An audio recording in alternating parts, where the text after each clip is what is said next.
बजाते थे, पंडित किशन महाराज, पंडित शांता प्रसाद जाके सुनने आते थे तो उनका तबला उठा लेते थे, साष्टांग नमस्कार करते थे किशन महाराज जी को, शांता प्रसाद।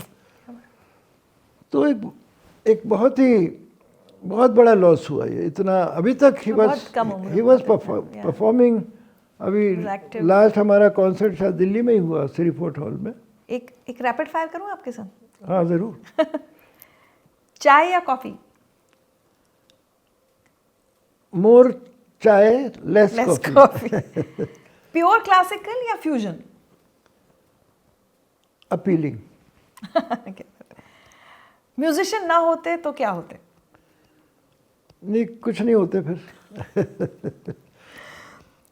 हैप्पी मैरिज का मंत्र, अब आप 50 साल आपकी शादी को पूरे होने वाले हैं। बर्दाश्त और सब्र, एडजस्टमेंट ऑफ लाइफ, यही एक शायद ये ज़िंदगी को, शादी को कंप्लीट कर ले। एडजस्टमेंट ऑफ लाइफ, बर्दाश्त और सब्र। और अगर किस्मत में है इस जर्नी को मुकम्मल करना तभी होगी, और किस्मत में नहीं है तो वो बिछड़ता है और बनता है, उसके भी समय होते हैं। आपका फेवरेट फूड या जिसको कंफर्ट फूड कहेंगे, कॉन्सर्ट के बाद खाने का मन करे? वैसे तो हम दाल चावल से गुजारा करते हैं, अच्छा। और कभी कभी दिल होता है ट्रेडिशनल खाने का, बिरयानी हो, कौरमा हो। तो ये कई बार हमने ये जाकिर भाई की माता जी बहुत अच्छा बनाती थी, और हमारी माता जी का भी हाथ बहुत ही अच्छा था, और हमारी पत्नी ने काफ़ी कुछ सीखा उनसे। अच्छा। तो यही हमारा बच्चों के साथ झगड़ा होता है, अमान इज़ वेरी क्रिटिकल, ऐसा क्यों नहीं हुआ। तो मुझे कभी इस खाने की शिकायत नहीं होती, कैसा भी कुछ होता है। अच्छा, जैसा होता है वैसा खा लें। हाँ, और अच्छा लगता है। Favourite place to perform in the world?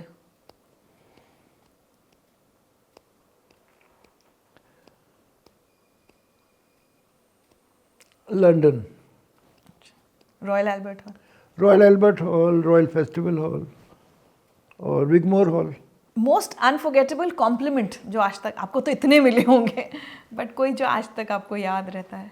अभी recently 13th April I was performing in San Diego, और that became declared Amjad Ali Khan day. हाँ हाँ हाँ। और उससे 40 साल पहले I was performing in Boston 1984। वो पहला डिक्लेयर हुआ था Amjad Ali Khan day in state of Massachusetts, 1984 में हुआ था, और फिर ये 13 अप्रैल सैन डिएगो मतलब आपने परफॉर्म किया और आपके नाम पर वो दिन रख दिया? दिन डिक्लेयर हो गया। वो बॉस्टन में हुआ, और 13 अप्रैल सैन डिएगो में। क्या बात है। A life Mantra that you always followed, चाहे अच्छे दिन हो बुरे दिन हो, लेकिन एक मंत्रा जो हर दिन खुदा का दिन है, हर दिन शुभ है, हर दिन इम्पोर्टेंट है, हर लम्हा इम्पोर्टेंट है, और बस समर्पित होना है। मैं तो जब सुबह होती है तो भगवान का शुक्रिया अदा करता हूँ for a new life, for a new day. How do you wish to be remembered? जब एक बार इस दुनिया से जाने का, कैसे लोग याद करें आपको? वो रहमदिल इंसान। म्यूजिशियन नहीं? वो फिर म्यूज़िक भी उसके अंदर आ जाता है।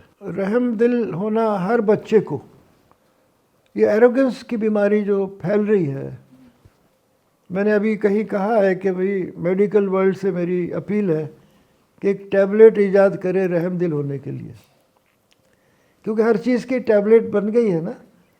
ज़्यादा ताकत के लिए ये टैबलेट खाओ, फलानी ताकत के लिए ये टैबलेट खाओ, कोई 2-2 टैबलेट खा लेते हैं। रहमदिल। तो रहमदिल बनने के लिए medical world can create a tablet, क्योंकि जो बेरहमी और सेल्फिशनेस, और जो एक यानी आज का इंसान एक फेरोशियस एनिमल बन गया है जो सिर्फ अपने बारे में सोचता है। तो एरोगेंस जो है ये एक बहुत ही संगीन बीमारी है, कैंसर से भी ज़्यादा ख़तरनाक है। कैंसर का इलाज है, और एरोगेंस का नहीं है। कोई आपका सपना जो अब भी अधूरा है? हाँ, अभी संगीत की दुनिया में बहुत सारे ऐसे राग हैं जो मैं कोशिश कर रहा हूँ समझने की, बहुत सारे ऐसे कंपोजिशंस हैं, कुछ बचपन की तालीम में, कुछ अब याद आ रहे हैं कुछ राग, अभी मैं रिकॉर्डिंग कर रहा हूँ वो सब, और कंपोजिशंस, क्योंकि क्या है कि compositions were created to preserve the raga. आपने देखा होगा कि जनरली गायक हो या वादक हो, वो शुरू करता है और इम्प्रोवाइजेशन में चला जाता है, यानी मुखड़ा पकड़ा और दुखड़ा शुरू हो गया। अस्थाई भी पूरी नहीं गाता है ना बजाता है, अंतरा तो छोड़ दीजिए। क्योंकि शायद ऑडियंस का, श्रोताओं का पेशेंस कम हो गया ना, सब्र। तो मुझे बड़ी हैरानी होती है कि भाई अस्थाई तो पूरी सुना दे भाई, लेकिन वो मुखड़ा पकड़ा ही एकदम वो अपना दुख दर्द शुरू हो जाते हैं। और सबसे बड़ी ट्रेजेडी हमारी फील्ड की है कि हम भूल जाते हैं कि हमें ख़त्म कब करना है। चाहे कितने टाइम दे दो आप उसे, वो ओवर टाइम काम करेगा। तो यहाँ मेरा एक सवाल आपसे बनता है, हालांकि 20 साल पहले भी ये सवाल था, उससे पहले भी सवाल था, शास्त्रीय संगीत का वजूद क्या खतरे में है? रॉक, ये सब इतनी सारी चीज़ें, पॉप है, फिल्मी है, आगे की पीढ़ी सुनती रहेगी शास्त्रीय संगीत को? नहीं, देखिए खतरे में कुछ भी नहीं है, ना कोई मज़हब खतरे में है ना म्यूज़िक खतरे में है। ये बड़ी नेचुरल चीज़ें हैं जो अपने समय के हिसाब से, अपने गति के हिसाब से चल रही है। और अब एक तरफ हमने अपने पिताजी की बातें बताई आपको कि एक साधे सब सधे, सब साधे सब जाए, लेकिन आज का पीएचडी भी अच्छा गा बजा रहा है, यानी म्यूज़िक में जिसने पीएचडी कर लिया है वो बहुत अच्छा गा भी रहा है और बजा भी रहा है। हमारे पिताजी सोचते थे पढ़ाई लिखाई से शायद म्यूजिशियन नहीं बन सकता, वो उनका सोच था। अब पूना एक ऐसी जगह बन गया है, कल्चरल हब हो गया है वो, वहाँ फिल्मी गाने भी सुन रहे हैं, क्लासिकल की भी। 5:30 बजे सुबह हम बैठे हैं बजाने, 10,000 लोग बैठे हुए हैं। क्या बात कर रहे हैं? हाँ जी, इतनी बड़ी ऑडियंस है पूना में आज। तो क्लासिकल भी सुन रहे हैं, फोक भी सुन रहे हैं और फिल्मी गाने भी हो रहे हैं, तो खतरे में कुछ भी नहीं। आपको ऐसा नहीं लगता कि कभी ये आर्ट ऐसा कुछ इसका फ्यूचर? कोई ख़तरा नहीं है, बल्कि अभी क्लासिकल म्यूज़िक फील्ड में जितने भी यंग म्यूजिशियंस हैं, आज आपको 500 सरोद प्लेयर मिलेंगे पूरे वर्ल्ड में, 1000 तबला प्लेयर मिलेंगे, 10,000 सितार प्लेयर मिलेंगे। मतलब हर चीज़ में एक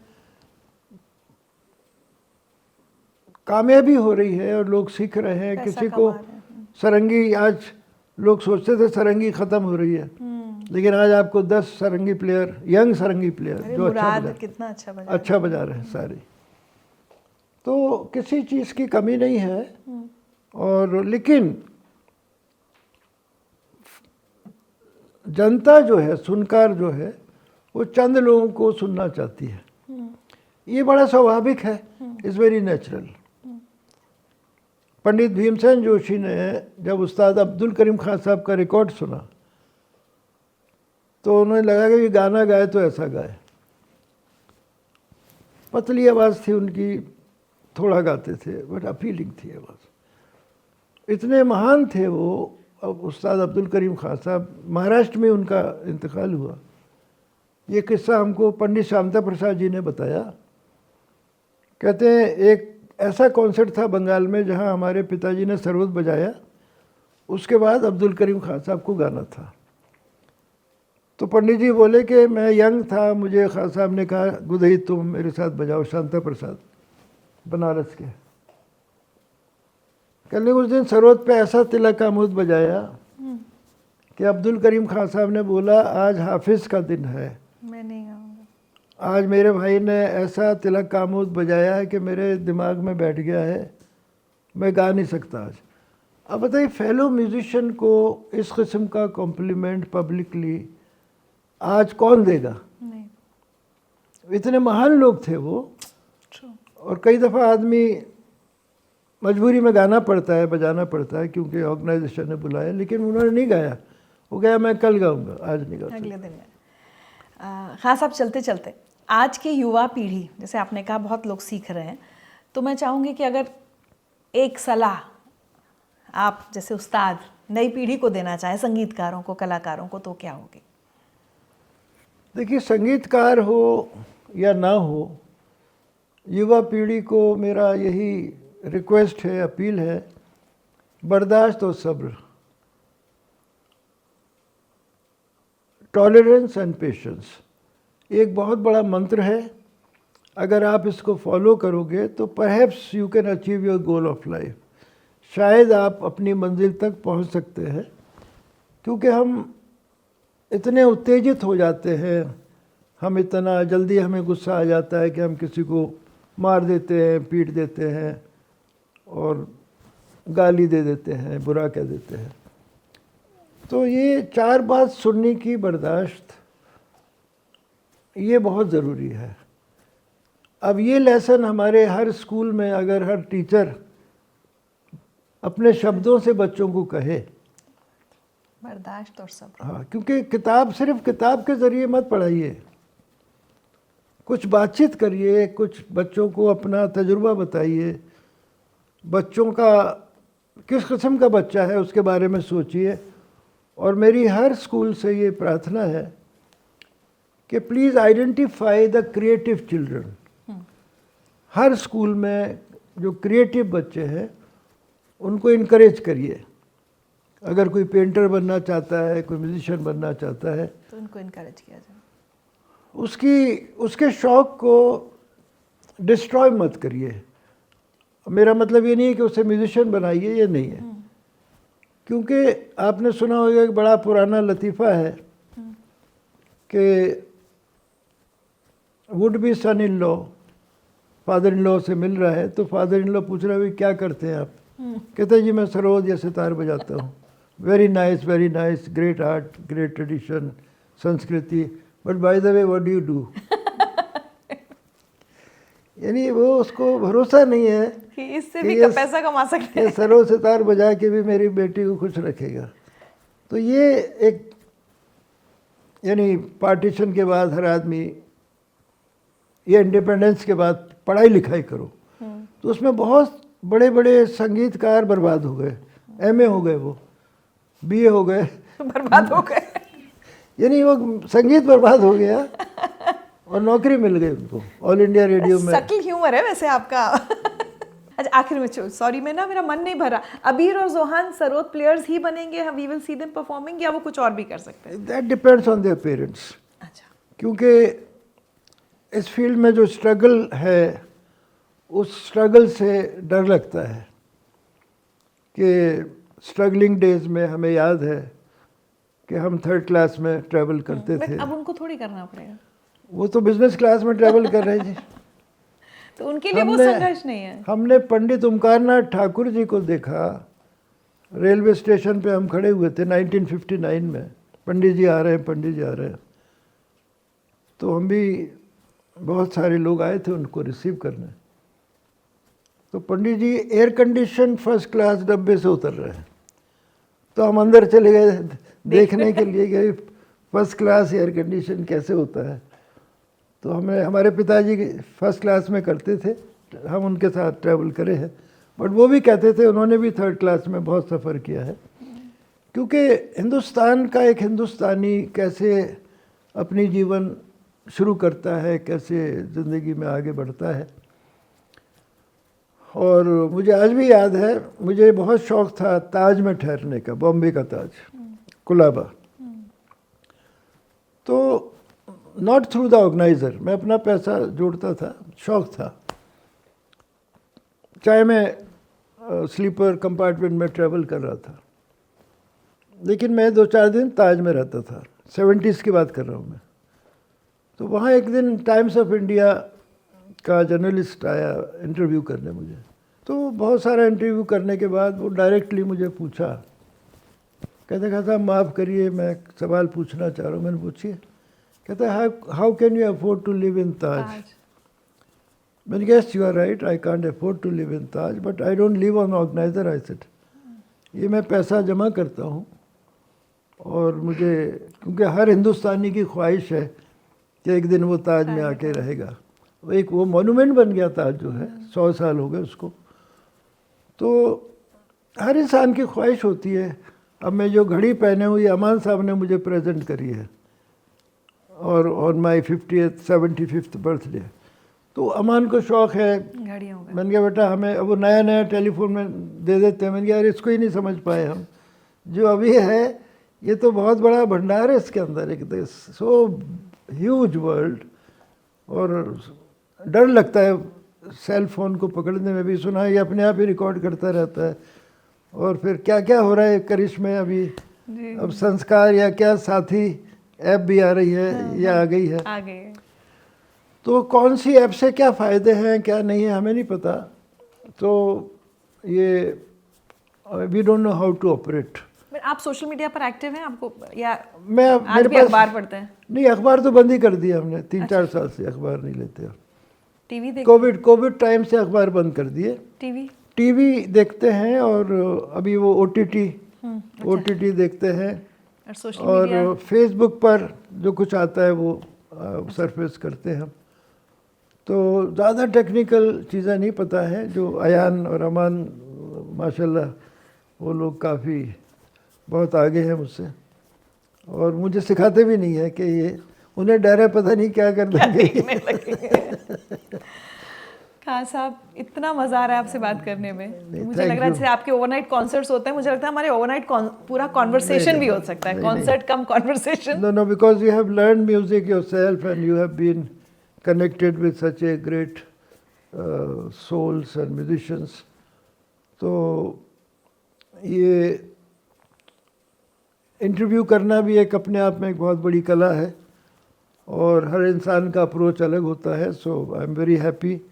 I hope you achieve everything in your life what you desire and deserve. God bless you. कुछ छोटे छोटे तोहफे हैं आपके लिए। अच्छा। और उसके बाद चूंकि अब यहाँ ऐसे माहौल नहीं था कि हम आपसे सरोद के लिए कहते, लेकिन आपका कुछ थोड़ा सा गायन, कुछ एक कोई भजन या जो आपका मन करे हम सुनेंगे जरूर। अच्छा, पहले मैं आपको तोहफे दे दूं, हाँ, फिर आपसे तोहफा ले लूंगी। ठीक है। ताना ना दिर दिर दीम ताना दीम ताना दादा रे दानी ताना ना दिर दिर दीम ताना दीम ताना ताना नुम ताना दे रे ना ता दे रे ना तकिट धा तेरे कथा गति के न धा तिरकट तक धा ताना ना दिर दिर दीम ताना डा डा डा डा डा रा डा डा रे डा डा। अगर आपको शब्द याद है तो आप गाइए। डा वैष्णव जन तो तेरे डा डा डा डा रे डा डा डा डा डा रा डा डा रे डा रा डा डा डा रा डा डा डा डा da da da ra da da da ra da da ra da ra da ra da ra वैष्णव जन तो तेरे कहिए da da ra da जा रे वैष्णव जन